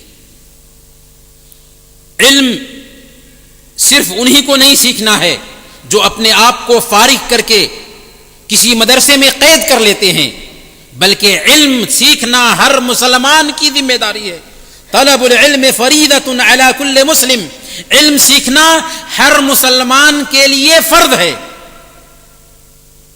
یہ بنیادی کام ہے ایک مسلمان کا کہ جیسے وہ نماز اور روزوں کا اہتمام کرتا ہے ویسے ہی نماز اور روزوں کا طریقہ جانے. اللہ تعالی نے اپنی کتاب میں بیان فرمایا فَاعْلَمْ أَنَّهُ لَا إِلَهَ إِلَّا اللَّهُ. جان لو کہ اللہ کے علاوہ کوئی معبود برحق نہیں. اس آیت کے ضمن میں امام بخاری رحمۃ اللہ علیہ باب باندھتے ہیں، باب العلم قبل القول والعمل. باب ہے علم حاصل کرنے کا قول اور عمل سے پہلے. آپ بولنا چاہ رہے ہیں، آپ عمل کرنا چاہ رہے ہیں، عمل کرنے سے پہلے، کلمہ لا الہ الا اللہ کی گواہی دینے سے پہلے، مسلمان بننے سے پہلے علم حاصل کرنا ہے، سیکھنا ہے، طالب علم کی طرف دھیان دینا ہے. یہاں پر دو غلط فہمی پائی جاتی ہے. پہلی غلط فہمی یہ پائی جاتی ہے، کچھ لوگ کہیں گے کہ ہمارے پاس ٹائم نہیں ہے. ہمارے پاس 24 گھنٹے ہیں. ٹائم نہیں ہے. 24 گھنٹہ ہے ہمارے پاس. اللہ نے 24 گھنٹہ ہر ایک کو دیا ہے, مالدار ہو یا فقیر ہو, کالا ہو یا گورا ہو, ہر ایک کو دیا ہے. اس 24 گھنٹے میں ہم چاہیں تو اپنے آپ کو بنا سکتے ہیں اور چاہیں تو اپنے آپ کو بگاڑ سکتے ہیں. ٹائم نہیں ہے. ہم نے چونکہ جن چیزوں کو ثانوی درجہ دینا چاہیے تھا ان کو ہم نے اہم درجہ دیا, اور جن چیزوں کو اہم درجہ دینا چاہیے تھا ان کو ہم نے ثانوی درجہ دیا, جس کی وجہ سے ہم کہتے ہیں کہ ٹائم نہیں ہے. ٹائم ضرور ہے, بس اس کی پلاننگ کرنے کی ضرورت ہے. کچھ لوگ کہتے ہیں کہ عمر زیادہ ہو گئی ہے. عمر زیادہ نہیں ہوئی. دین سیکھنے کے لیے عمر کی قید نہیں ہے. اللہ کے نبی صلی اللہ علیہ وسلم پر جب وحی اتری تو اس وقت 40 سال کے تھے آپ. اس کے بعد صحابہ کرام جو 80 سال کے تھے انہوں نے بھی دین سیکھا, جو 70 سال کے تھے انہوں نے بھی دین سیکھا, جو 60 سال کے تھے انہوں نے بھی دین سیکھا, 40 سال کے تھے انہوں نے بھی دین سیکھا, اور 8 سال کے تھے انہوں نے بھی دین سیکھا. حضرت عمر فاروق رضی اللہ تعالی عنہ نے اپنے ایک ساتھی سے باری متعین کر لی تھی کہ 15 دن ہم کام کریں گے, 15 دن تم کام کرو. چنانچہ ایک دن ان کے ساتھی کام کرنے کے لیے جاتے تھے تو وہ اللہ کے نبی صلی اللہ علیہ وسلم کی مجلس میں حاضر ہوتے تھے, اس علم کو جمع کرتے تھے اور رات میں شیئر کر لیتے تھے. اور ایک دن وہ کام کے لیے جاتے تو ان کے ساتھی اللہ کے نبی صلی اللہ علیہ وسلم کی مجلس میں بیٹھتے اور شام میں آپس میں شیئر کرتے تھے. یہ تھا جذبہ, دین سیکھنے کا جذبہ. اس لیے ضروری ہے کہ ہم دین سیکھنے کے لیے پلاننگ کریں, وقت نکالیں, اور ہمارے ہی جیسے لوگوں نے جب چاہا عزیمت اختیار کی تو عجیب طریقے سے انہوں نے دین سیکھا. عبد الملک القاسم نے ایک کتاب لکھا ہے رسالۃ الی وافد, تارکین وطن کے نام پیغام. اس میں ایک واقعہ لکھا ہے کہ ایک اجنبی آدمی سعودی عرب میں بر کے علاقے میں کام کرنے کے لیے آیا تھا. وہ بالکل پڑھا لکھا نہیں تھا. اس کے اندر جذبہ پیدا ہوا کہ میں دین کا نالج حاصل کروں. چنانچہ اس نے دعائیں یاد کی, نماز روزے کی پابندی شروع کر دیا. پھر اس کے اندر جذبہ پیدا ہوا کہ میں قرآن پڑھوں, یہاں تک کہ اس نے قرآن ناظرہ پڑھنا شروع کر دیا. ہمیں اللہ نے موقع دیا ہے. خود میں نے دیکھا اپنے سامنے میں, ہمارے ساتھ ایک نیو مسلم آیا ہے, وہ قرآن پڑھنا جانتا ہے. کیسے قرآن پڑھنا جانتا ہے؟ اس لیے کہ اس نے محنت کی, وقت نکالا. ہمیشہ ہم سینٹرل جیل میں زیارت کرنے کے لیے جاتے ہیں. وہاں پر میں نے نیپال کے ایک نیو مسلم کو دیکھا. چند مہینے ہوئے تھے اس کو اسلام قبول کیے ہوئے, چند مہینے ہوئے تھے. اس نے نماز کی دعائیں سیکھ لی تھیں اور قرآن کریم کو ناظرہ پڑھنا سیکھ لیا تھا. کیسے ہوا؟ وقت نکالنے کی وجہ سے, پلاننگ کرنے کی وجہ سے. ٹائم کیسے نہیں نکلے گا؟ ٹائم نکلے گا. ہم ڈیوٹی کے لیے بس پر بیٹھتے ہیں اور ڈیوٹی کے لیے پہنچتے ہیں, پھر ڈیوٹی سے چھوٹنے کے بعد میں بس پر بیٹھتے ہیں اور گھر آتے ہیں. اس بیچ میں جو وقفہ ہوتا ہے, اس وقفے کو کارآمد بنایا جا سکتا ہے. ہمارے کتنے دوست ہیں, بلکہ آپ بھی جانتے ہوں گے کتنے مصری احباب ہیں جو بس میں بیٹھتے ہیں, قرآن کی تلاوت کرتے ہیں, یہاں تک کہ مہینے میں کتنے لوگ قرآن ختم کر لیتے ہیں. وقت کی قدر کرنا سیکھیے, وقت کی اہمیت کو سمجھیں. اگر ہم نے پلاننگ کیا تو عجیب طریقے سے وقت ہمارا ساتھ دے گا. کیسے ہم علم دین حاصل کرنے کے لیے وقت کو استعمال کریں؟ تو کویت میں الحمدللہ بہت موقع ہے. پہلے نمبر پر دار القرآن, وزارت الاوقاف کی طرف سے دار القرآن کے شعبوں میں باضابطہ تعلیم بالغاں کے کورسز ہوتے ہیں. مردوں کے لیے بھی ہوتے ہیں, خواتین کے لیے بھی ہوتے ہیں. ان میں داخلہ لے کر کے ہم دین سیکھ سکتے ہیں. اسی طریقے سے ہماری یہ بھی ذمہ داری بنتی ہے کہ ہم اپنے گھر میں ایک چھوٹی سی لائبریری بنائیں, اس میں دین سے متعلقہ کتابیں خریدیں اور ان کتابوں کو پڑھنے کے لیے وقت نکالیں. اگر ہم پڑھنا نہیں جانتے ہوں گے پھر بھی ہمارے لیے کوئی عذر نہیں. سوشل میڈیا ہے, آتھینٹک ویڈیوز سنیں, آڈیو سنیں اور ان کے ذریعہ اپنے نالج کو بڑھانے کی کوشش کریں. یہ ہفتہ واری جو اجلاس ہیں یہ نعمت ہیں، اللہ جزائے خیر عطا فرمائیں منہج الانبیاء کے کارکنان کو، ہم ان کی ہمت کو سلام کرتے ہیں کہ انہوں نے ہمارے لیے یہ اچھی مجلس سجائی ہے، ایسے اجتماعات میں شریک ہوں تاکہ ہمارا ایمان محفوظ ہو سکے، ہم اپنے وقت کا صحیح استعمال کر سکیں۔ اسی طریقے سے وقت کے صحیح استعمال میں یہ بات آتی ہے کہ ہم اپنے رب سے مضبوط رشتہ بنائیں، اپنا عقیدہ سیکھیں، عبادات کا اہتمام کریں، نمازوں کی پابندی کریں، 5 وقت کی نمازوں کی وقت پر پابندی ہونی چاہیے۔ نماز ہمارے حبیب کی آنکھوں کی ٹھنڈک تھی، اسلام اور کفر کے بیچ حد فاصل ہے، ان نمازوں کا اپنے وقت پر اہتمام ہونا چاہیے۔ ان الصلاۃ کانت علی المؤمنین کتابا موقوتا، کہ نماز مومنوں پر وقت کی پابندی کے ساتھ فرض ہے۔ روزوں کا اہتمام ہونا چاہیے، سوموار اور جمعرات کے روزے ہیں، اور ابھی ہم شوال کے مہینے سے گزر رہے ہیں۔ اللہ کے نبی صلی اللہ علیہ وسلم نے صحیح مسلم کی روایت کے مطابق بیان فرمایا، من صام رمضان ثم اتبعه 6 من شوال کان کصیام الدہر، جس نے رمضان کے روزے رکھے پھر اس کے بعد شوال کے 6 روزے رکھ لیے تو وہ گویا کہ ہمیشہ روزہ رکھتا رہا۔ اس لیے ہمیں چاہیے کہ عبادت کی انجام دہی میں اپنا وقت لگائیں۔ ہم اپنے دائرے میں رہ کر کے وقت کا صحیح استعمال کیسے کر سکتے ہیں، اس میں ایک ذکر کا اہتمام ہے۔ ہم کہیں فارغ وقت میں ہیں، کہیں بیٹھے ہوئے ہیں، کسی کام کے لیے گئے، وہاں پر ہماری زبان تو حرکت کر سکتی ہے نا، سبحان اللہ، الحمدللہ، لا الہ الا اللہ، اللہ اکبر، یہ اذکار ہیں۔ کل قیامت کے دن اگر ہم نے اس موقع کو فائدہ میں نہیں لایا تو افسوس کریں گے کہ ہم نے کیسے اس موقع کو ضائع کر دیا تھا۔ اللہ کے نبی صلی اللہ علیہ وسلم نے بیان فرمایا، مثل الذی یذکر ربہ والذی لا یذکر ربہ مثل الحی والمیت، جو اللہ کو یاد کرتا ہے اور جو اللہ کو یاد نہیں کرتا، دونوں کی مثال زندہ اور مردہ کی سی ہے۔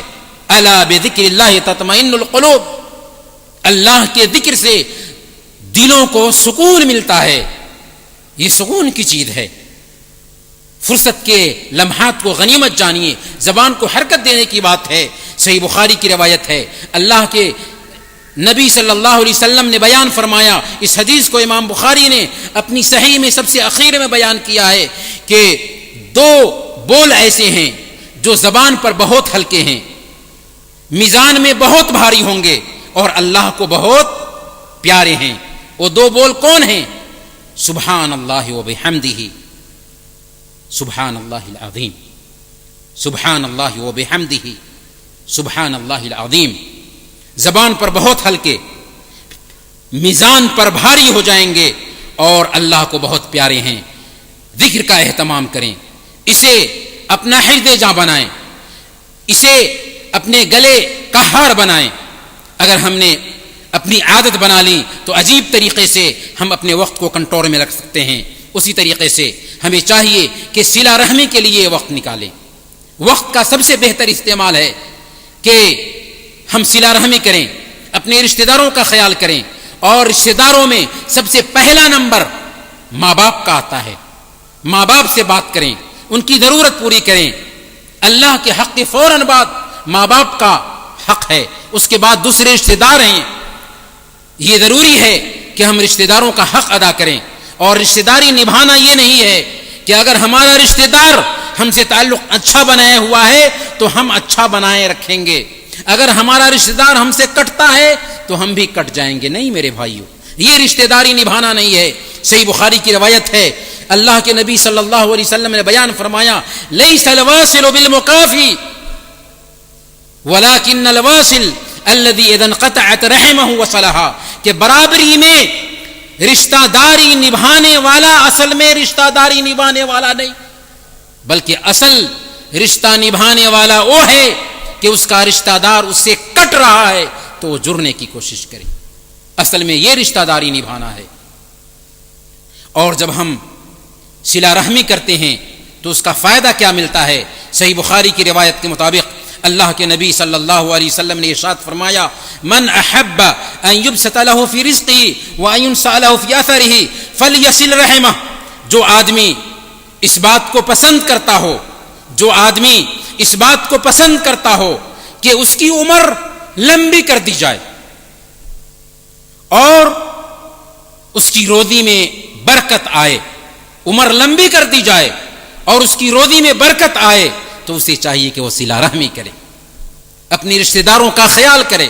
یہاں تک کہ ہم زکوٰۃ نکالتے ہیں, اگر ہمارے رشتہ دار زکوٰۃ کے مستحق ہیں تو ان کو اگر ہم زکوٰۃ دیتے ہیں تو اس میں دوہرا اجر ہے.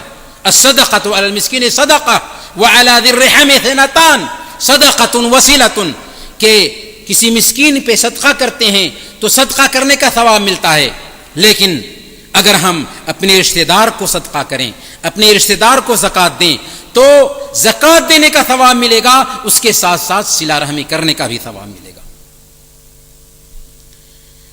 اسی طریقے سے ہمیں چاہیے کہ دعوت کے کام کے لیے کچھ وقت نکالیں. ہماری اہمیت کیا ہے, ہمارا مقام اور مرتبہ کیا ہے, کیوں ہمارا مقام اور مرتبہ بیان کیا گیا ہے؟ کنتم خیر امت, تم بہترین امت ہو. کیوں بہترین امت ہو؟ کیونکہ تمہیں اپنے لیے نہیں پیدا کیا گیا ہے, انسانوں کے لیے وجود بخشا گیا ہے. ہم انسانوں کے لیے وجود میں لائے گئے ہیں, ہم اپنی ذمہ داری کو بھول چکے ہیں. ومن احسن قولا ممن دعا الی اللہ, اس انسان کی بات سے بہتر بات کس کی ہو سکتی ہے جو اللہ کی طرف بلائے.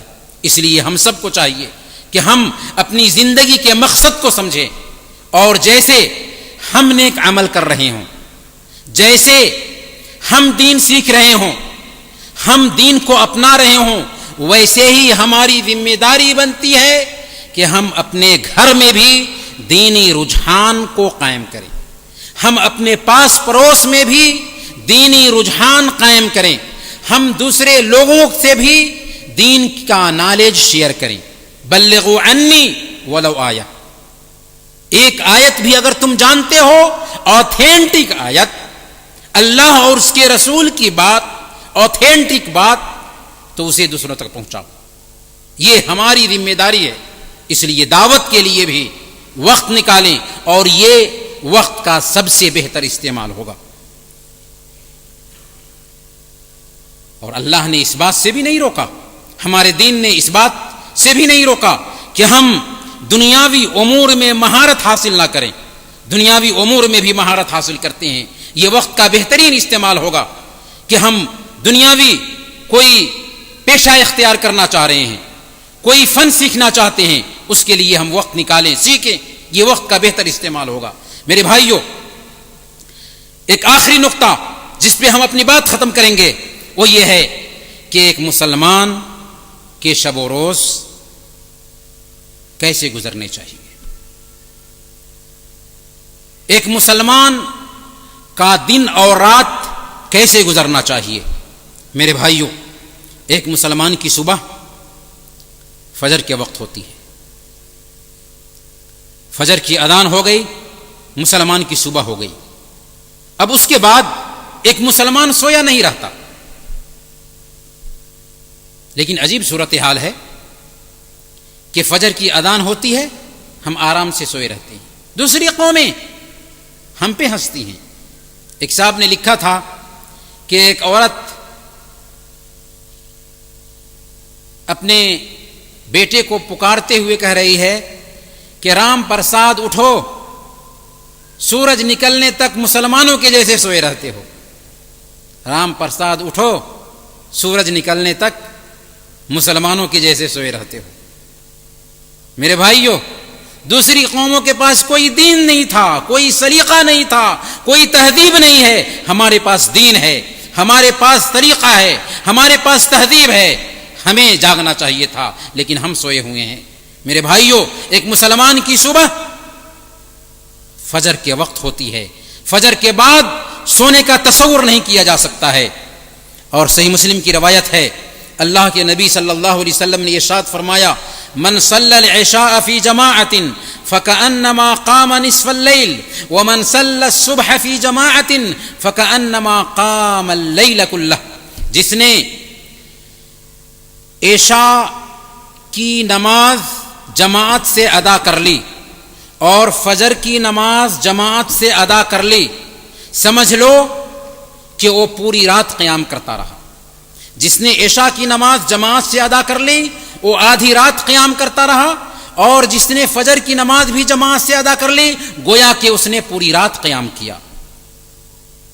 صحیح مسلم کی روایت ہے، اللہ کے نبی صلی اللہ علیہ وسلم نے ارشاد فرمایا، من صلی الفجر فہو فی ذمۃ اللہ، جو فجر کی نماز ادا کر لیتا ہے وہ اللہ کے ذمے آ جاتا ہے، اللہ کی پناہ میں آ جاتا ہے۔ اس لیے ہمیں چاہیے کہ ہم فجر کی نماز کا جماعت سے اہتمام کریں۔ جو لوگ فجر کی نماز جماعت سے نہیں پڑھتے وہ شیطان کے آلہ کار بنتے ہیں۔ صحیح بخاری اور مسلم کی روایت ہے، اللہ کے نبی صلی اللہ علیہ وسلم نے بیان فرمایا کہ ایک بندہ جب سوتا ہے تو شیطان اس کے سر پہ 3 گرہیں لگاتا ہے، علیک لیل طویل فرقد، تم پر لمبی رات ہے آرام سے سوئے رہو، اور ہر گرہ میں پھونکتا ہے۔ جب ایک بندہ جگتا ہے اللہ کا نام لیتا ہے تو اس کی ایک گرہ کھل جاتی ہے، جب وضو کرتا ہے دوسری گرہ کھل جاتی ہے، جب نماز پڑھتا ہے تیسری گرہ بھی کھل جاتی ہے۔ فَأَصْبَحَ نَشِيطًا طَيِّبَ النَّفْسِ وَإِلَّا أَصْبَحَ خَبِيثَ النَّفْسِ كَسْلَانًا، اب وہ حشاش بشاش اور تازہ دم ہو جاتا ہے، ورنہ بری طبیعت والا، خبیث طبیعت والا سست اور کاہل بن کر کے صبح کرتا ہے۔ کیا ہم اس کا مشاہدہ نہیں کرتے ہیں؟ اسی لیے اللہ کے نبی صلی اللہ علیہ وسلم کے پاس صحیح بخاری اور مسلم کی روایت کے مطابق ایک آدمی کا ذکر کیا گیا جو سویا یہاں تک کہ سویا رہ گیا، تو آپ نے فرمایا تھا ذاک رجل بال الشیطان فی اذنہ، وہ ایسا آدمی ہے جس کے کان میں شیطان نے پیشاب کر دیا تھا۔ کیا ہم چاہتے ہیں کہ ہمارے کان میں ہر دن شیطان پیشاب کرے؟ مولانا مسلم رحمۃ اللہ علیہ نے کہا تھا، سوتا رہا وقت سحر، سجدہ سے ہو کر بے خبر، کانوں میں تیرے موت کر، شیطان گیا اے بے نماز۔ ہمیں اپنے رویے پہ نظر ثانی کرنا چاہیے۔ باتیں بہت ساری ہوتی ہیں لیکن ہم دھیان نہیں دیتے، کب دھیان دیں گے؟ اس لیے میرے بھائیوں، میرا ایک پیغام ہوگا کہ ہم اپنی زندگی پہ غور کریں، جو واجبات ہیں ان میں کوتاہی نہ کریں، یہ وقت کا سب سے بہتر استعمال ہے۔ اسی طریقے سے جب ہم صبح کریں تو یہ عزم کر کے صبح کریں کہ آج کے دن ہم اطاعت کے کام میں اپنا وقت لگائیں گے، اور آج کا دن ہمارے کل سے بہتر ہوگا، اور کام صبح سے شروع کر دیں۔ صبح میں سونا نہیں چاہیے۔ اللہ کے نبی صلی اللہ علیہ وسلم نے بیان فرمایا، اللہم بارک لامتی فی بکوریا، اے اللہ میری امت کو صبح میں برکت عطا فرما۔ صبح کا وقت سونے کا وقت نہیں ہے، صبح کے وقت میں پلاننگ کے ساتھ میں جگنا چاہیے۔ اگر کوئی آدمی سوتا بھی ہے تو فجر کی نماز پڑھ کے سونا چاہے تو سو سکتا ہے، لیکن اگر جگتا ہے تو زہ خوب۔ اسی طریقے سے ہمیں چاہیے کہ صبح میں اپنے دنیاوی کاموں کی تحدید کر لیں، اس کا چارٹ بنا سکتے ہوں تو چارٹ بنائیں۔ وقت کے صحیح استعمال کے لیے بہترین نسخہ ہے کہ ہم ڈیلی کا چارٹ بنائیں، اور چارٹ بنا کر کے اپنے کاموں کو نمٹانے کی کوشش کریں۔ جس کام کو کر لیں اس پہ ٹک لگا دیں کہ یہ کام ہو چکا ہے، عجیب طریقے سے ہمیں کام میں برکت ہوگی، اور ہم سمجھ سکیں گے کہ واقعی ہم وقت کا صحیح استعمال کر رہے ہیں۔ اسی طریقے سے جو دینی کام ہیں ان کا بھی ایک چارٹ بنائیں۔ 5 وقت کی نمازیں ہیں، والدین کی اطاعت ہے، اہل و عیال کی خبرگیری ہے، بچوں کی تربیت ہے۔ ابھی بچوں کی چھٹی کے ایام گزر رہے ہیں، ہم اپنے بچوں کی تربیت کے لیے خاکہ بنائیں، پلاننگ کریں کہ کیسے ہم چھٹی میں اپنے بچوں کی تربیت کر سکتے ہیں۔ یہ کرنے کے کام ہیں، وقت کا صحیح استعمال اسی میں ہے۔ اسی طریقے سے اگر ہم سے ہو سکتا ہے تو چاشت کی نماز پڑھیں، اور ظہر کا وقت ہوتا ہے تو ظہر کی نماز ادا کرنے کے لیے مسجد میں جائیں۔ یہ اور ایک دوسری بیماری ہے کہ ہم اپنے گھر میں نماز پڑھنے کے عادی بن چکے ہیں۔ اللہ کے نبی صلی اللہ علیہ وسلم کے پاس صحیح مسلم کی روایت کے مطابق ایک نابینا آتا ہے. وہ کہتا ہے کہ اے اللہ کے نبی صلی اللہ علیہ وسلم، میں نابینا ہوں، میرے پاس کوئی ایسا آدمی نہیں ہے جو مسجد پہنچا سکے، کیا میں گھر میں بیٹھ کر، گھر میں رہ کر کے نماز پڑھ سکتا ہوں؟ آپ نے فرمایا کیا تم اذان کی آواز سنتے ہو؟ انہوں نے کہا کہ ہاں یا رسول اللہ، اذان کی آواز تو سن لیتا ہوں. آپ نے فرمایا فاجب، تیرے لیے گنجائش نہیں، اگر اذان کی آواز سنتے ہو تو تیرے لیے ضروری ہے کہ مسجد میں آ کر کے نماز پڑھو. ایک نابینا کو رخصت نہیں مل رہی ہے تو ہمیں کیسے رخصت ملے گی؟ شریعت کی روح کو سمجھیں. اسی طریقے سے فرض نمازوں کے علاوہ سنتوں کی پابندی کریں.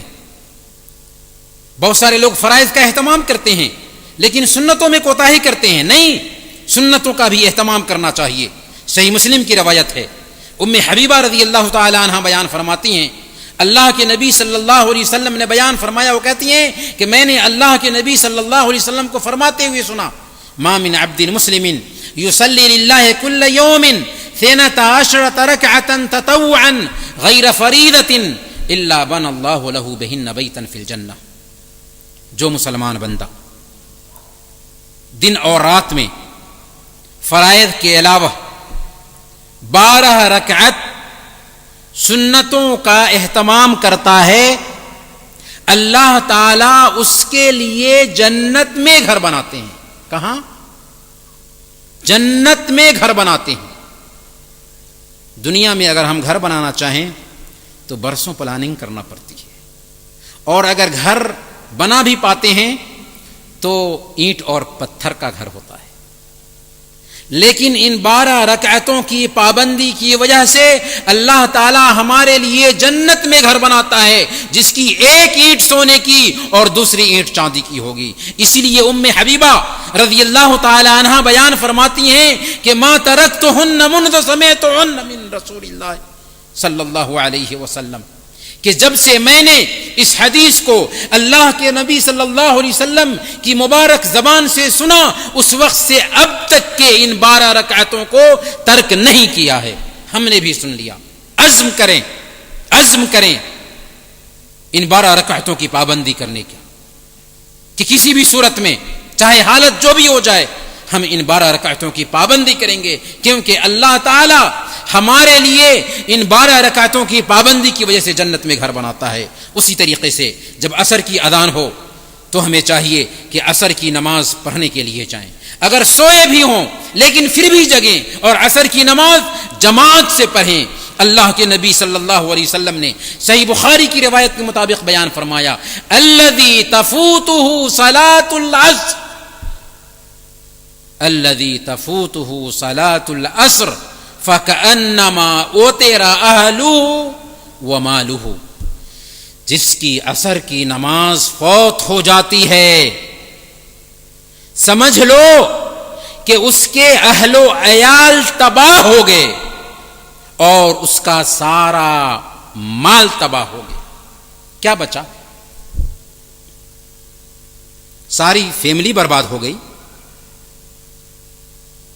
سارا کاروبار چوپٹ پڑ گیا، صرف ایک عصر کی نماز فوت ہو جانے کی وجہ سے. کس نے کہا؟ ہمارے حبیب نے کہا، بل تؤثرون الحیات الدنیا، بلکہ تم دنیاوی زندگی کو ترجیح دیتے ہو، والآخرۃ خیر وابقی، جبکہ آخرت کی زندگی بہتر ہے اور باقی رہنے والی ہے. میرے بھائیو، عملی زندگی میں ان باتوں کو جگہ دینے کی ضرورت ہے. یہاں سے اٹھنے سے پہلے ہم اپنے آپ سے طے کریں کہ ہم کم سے کم فرائض میں کوتاہی نہیں کریں گے، نمازوں کی وقت پر پابندی کریں گے. اسی طریقے سے جب سورج ڈوبتا ہے تو سورج ڈوبتے ہی اذان ہوگی اور مغرب کی نماز ادا کریں گے. پھر اس کے بعد عشاء کی اذان ہوگی تو ہم عشاء کی نماز ادا کریں گے. عشاء کے بعد اللہ کے نبی صلی اللہ علیہ وسلم کا حکم ہے کہ ہم سو جائیں. اللہ کے نبی صلی اللہ علیہ وسلم کے بارے میں آتا ہے، صحیح بخاری کی روایت ہے، کان یکرہ النوم قبل العشاء والحدیث بعدها، کہ اللہ کے نبی صلی اللہ علیہ وسلم عشاء سے پہلے سونے کو اور عشاء کے بعد بات کرنے کو ناپسند کرتے تھے، لیکن اگر کوئی اچھی بات کرنی ہے، دین کی بات کرنی ہے، اہم بات کرنی ہے، جیسے دینی مجلسیں ہیں، تو یہ مہینے میں ایک مرتبہ آتے ہیں۔ بہت سارے لوگوں کے پاس شیطان یہاں بھی آتا ہے اور وہ سمجھاتا ہے کہ بھئی تم اجتماع میں جاتے ہو، بہت تاخیر ہو جاتی ہے، فجر کی نماز چھوٹ جائے گی۔ یہ شیطانی وسوسہ ہے۔ کیا ایک دن ہم قربانی نہیں دے سکتے؟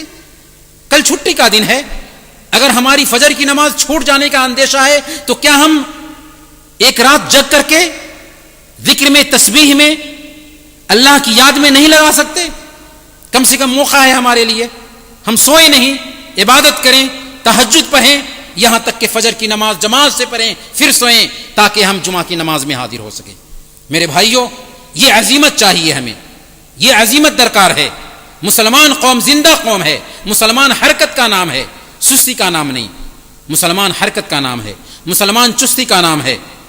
میرے بھائیوں، جب ہم سونے جائیں تو سونے سے پہلے ہمیں چاہیے کہ ہم سونے سے پہلے کے اذکار پڑھ لیں۔ سونے کے پہلے کے اذکار کیا ہیں؟ اللہ کے نبی صلی اللہ علیہ وسلم کی تعلیم ہے کہ ہم سونے سے پہلے وضو کر لیں۔ اس کے بعد صحیح بخاری کی روایت ہے، اللہ کے نبی صلی اللہ علیہ وسلم نے یہ وظیفہ اپنی بیٹی اور داماد کو بیان کیا تھا، اور ان کی بیٹی اور داماد نے جب یہ وظیفہ سنا تو کہتے ہیں کہ زندگی بھر اس پر عمل کرتے رہے۔ وظیفہ کیا ہے؟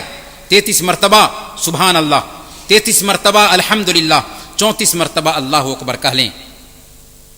اللہ کے نبی صلی اللہ علیہ وسلم نے بیان فرمایا تھا، خیر لکما من خادم، تمہارے لیے خادم سے بہتر ہے یہ وظیفہ اختیار کرنا۔ اسی طریقے سے ہمیں چاہیے کہ آیت الکرسی پڑھ لیں۔ صحیح بخاری کی روایت کے مطابق شیطان نے ابو ہریرہ رضی اللہ تعالی عنہ سے کہا تھا کہ اگر تم سونے سے پہلے آیت الکرسی پڑھ لیتے ہو تو اللہ کی طرف سے ایک نگراں تمہارے لیے طے کر دیا جائے گا اور تمہارے پاس شیطان نہیں آئے گا۔ اللہ کے نبی صلی اللہ علیہ وسلم سے ابو ہریرہ رضی اللہ تعالی عنہ نے ذکر کیا تو کہا کہ صدقک وہو کذوب، شیطان نے سچ کہا حالانکہ وہ جھوٹا ہے۔ اس لیے آیت الکرسی پڑھ کر کے سونا چاہیے۔ اور ایک کام یہ کرنے کا ہے کہ ہم سورہ الاخلاص پڑھیں، سورہ الناس پڑھیں، سورہ الفلق پڑھیں۔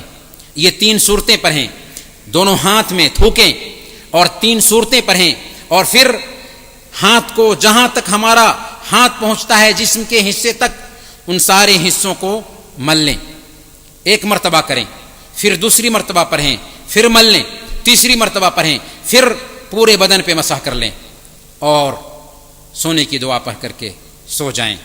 زندگی میں برکت ہوگی۔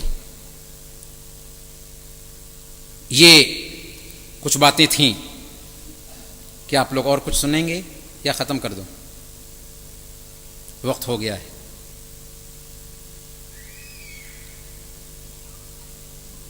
باتیں بہت ساری آ چکی ہیں۔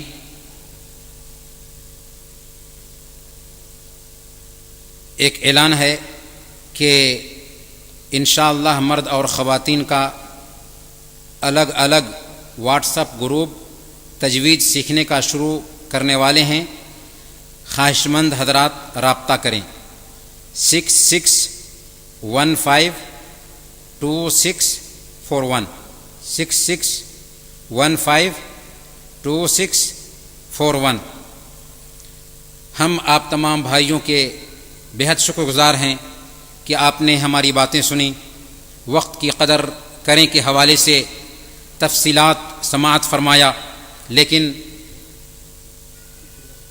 لیکن ہم آپ سے گزارش کریں گے کہ آپ نے جو کچھ بھی سنا ہے ان باتوں کو عملی جامہ پہنانے کے لیے اپنے آپ کو تیار کریں۔ اور ایک اور اعلان کر دیں کہ قرطبہ کا پروگرام انشاءاللہ کس تاریخ کو ہے؟ جی 27 تاریخ کو اگلے جمعرات کو ہو رہا ہے، اس میں بھی آپ تمام بھائیوں اور بہنوں کی شرکت یقینی ہونی چاہیے۔ تو آئیے ہم دعا کرتے ہیں کہ الہ العالمین تو ہم سب کے مسائل حل فرما دے، ہمارے آل و اولاد کی حفاظت فرما، جو لوگ پریشان حال ہیں ان کی پریشانی کو دور فرما دے۔